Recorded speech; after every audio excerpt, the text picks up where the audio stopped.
खूब लड़ी मर्दानी, वो तो झांसी वाली रानी थी। ये लाइनें सिर्फ एक कविता नहीं है ना? ये तो एक पूरी की पूरी अमर गाथा की पहचान है। ये हमें याद दिलाती है उस वीरांगना की जिनकी कहानी आज भी हम सबके दिलों में धड़कती है। तो आज हम बात करेंगे रानी लक्ष्मीबाई की, एक ऐसा नाम जो इंडियन हिस्ट्री में हिम्मत, बहादुरी और देशभक्ति का मानो दूसरा नाम ही बन गया हो।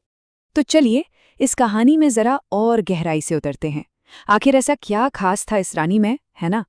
देखिए, उनकी कहानी सिर्फ हिस्ट्री की किताबों का एक चैप्टर नहीं है, बल्कि ये एक ऐसी इंस्पिरेशन है जो वक्त के साथ सच कहूं तो और भी ज्यादा रेलेवेंट होती जा रही है। जब भी भारत के इतिहास में हिम्मत, बहादुरी और देश के लिए प्यार, इन सब की बात होती है तो कई नाम हमारे जहन में आते हैं। लेकिन रानी लक्ष्मीबाई का नाम वो हमेशा एक अलग ही गर्व के साथ, एक अलग ही सम्मान के साथ लिया जाता है। पर ऐसा क्यों है? चलिए इसी को समझते हैं। कहते हैं ना कि हर महान इंसान की कहानी उसके बचपन से शुरू होती है। तो उनकी ये जो असाधारण यात्रा थी, इसकी शुरुआत हुई कहाँ से? चलिए उनके बचपन पर एक नजर डालते हैं। वही बचपन जिसने उस योद्धा की नींव रखी जिसे आज हम सब जानते हैं। तो बात है 19 नवंबर 1828 की। वाराणसी में उनका जन्म हुआ और नाम रखा गया मणिकर्णिका। सब उन्हें प्यार से मनु बुलाते थे। अब जरा सोच कर देखिए, वो एक ऐसा जमाना था जहां लड़कियों की परवरिश एक बिल्कुल अलग तरीके से होती थी। और उसी दौर में मनु घोड़ों पर सर पर दौड़ रही थीं, तलवार चलाना सीख रही थीं और तीरंदाजी में माहिर हो रही थी। मतलब उन्होंने तो बचपन में ही ये दिखा दिया था कि लड़कियां किसी भी मामले में लड़कों से कम नहीं होती। तो बचपन की ये योद्धा अब अपनी जिंदगी के एक बिल्कुल नए चैप्टर में कदम रखने वाली थी। चलिए देखते हैं कि मनु का ये सफर उन्हें झांसी की रानी कैसे बनाता है। साल 1842 में उनकी शादी हुई झांसी के राजा गंगाधर राव से, और यहीं से वो मणिकर्णिका से रानी लक्ष्मीबाई बन गईं। जिंदगी में खुशियां तो आईं, पर अपने साथ एक बहुत बड़ा दुख भी लाईं। उन्हें एक बेटा हुआ, लेकिन जन्म के कुछ ही समय बाद उसकी दुखद मृत्यु हो गई। इस भारी सदमे के बाद राजा और रानी ने एक बेटे को गोद लिया और उसका नाम रखा दामोदर राव। और बस यहीं से कहानी एक ऐसे मोड़ पर आ जाती है, एक ऐसे टर्निंग पॉइंट पर, जहां रानी लक्ष्मीबाई को एक ऐसा फैसला लेना पड़ा जिसने न सिर्फ झांसी का बल्कि पूरे भारत के इतिहास का रुख मोड़कर रख दिया। अब देखिए, यहाँ एक बात समझनी बहुत जरूरी है। उस वक्त अंग्रेजों की एक पॉलिसी थी जिसका नाम था डॉक्ट्रिन ऑफ लैप्स।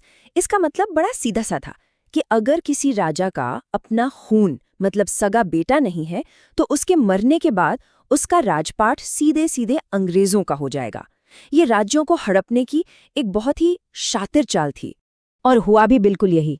जैसे ही राजा गंगाधर राव की मृत्यु हुई, अंग्रेजों ने अपनी वही चालाकी भरी पॉलिसी सामने रख दी।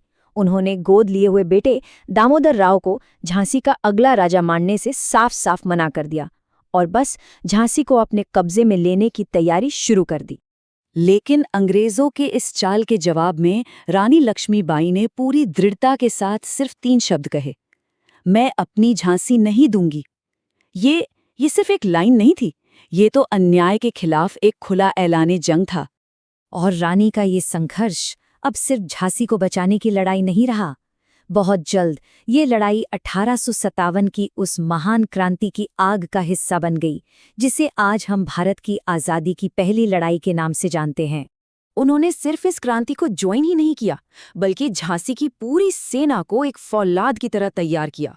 वो कोई महल में बैठने वाली रानी नहीं थी, नहीं, वो तो अपने घोड़े बादल पर सवार होकर खुद अपनी फौज को लीड करने वाली एक असली कमांडर थी। और फिर वो दिन आया जब ब्रिटिश फौज ने झांसी के किले को चारों तरफ से घेर लिया। रानी अपनी सेना के साथ एक चट्टान की तरह डटी रहीं।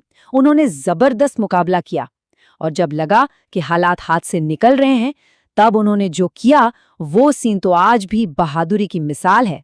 अपने छोटे से बेटे को पीठ पर बांधा और दुश्मनों की फौज को चीरती हुई बिजली की तेजी से किले से बाहर निकल गईं। रानी लक्ष्मीबाई की जिंदगी भले ही लंबी न रही हो, लेकिन उनकी जो विरासत है, उनकी जो लेगेसी है, वो आज भी जिंदा है और हमेशा जिंदा रहेगी। झांसी से निकलने के बाद भी उनका संघर्ष थमा नहीं। ग्वालियर में भी उन्होंने अंग्रेजों के खिलाफ मोर्चा संभाले रखा। वो आखिरी सांस तक लड़ी और फिर 18 जून 1858 को लड़ाई के मैदान में ही इस महान योद्धा ने वीरगति पाई। उन्होंने अपनी जान दे दी पर अपना स्वाभिमान नहीं झुकने दिया। तो इस पूरी असाधारण कहानी से हमें सीखने को क्या मिलता है? सबसे पहली और ज़रूरी बात तो ये कि हिम्मत और खुद पर यकीन हो तो किसी भी मुश्किल को पार किया जा सकता है। उनकी कहानी हमें सच्ची देशभक्ति का मतलब सिखाती है। ये साबित करती है कि औरतें ताकत और काबिलियत में किसी से भी पीछे नहीं हैं। और हाँ, ये भी याद दिलाती है कि अपने हक के लिए आवाज़ उठाना कितना ज़्यादा ज़रूरी है। आखिर में रानी लक्ष्मीबाई सिर्फ एक रानी या एक शासक नहीं थी, वो तो भारत की हिम्मत, उसके आत्मसम्मान और आज़ादी की लड़ाई का एक ऐसा प्रतीक बन गई जो कभी मिट नहीं सकता। उनकी कहानी हमें एक बहुत बड़े सवाल के साथ छोड़ जाती है कि एक अकेला इंसान सिर्फ अपनी हिम्मत के दम पर आखिर क्या-क्या बदल सकता है।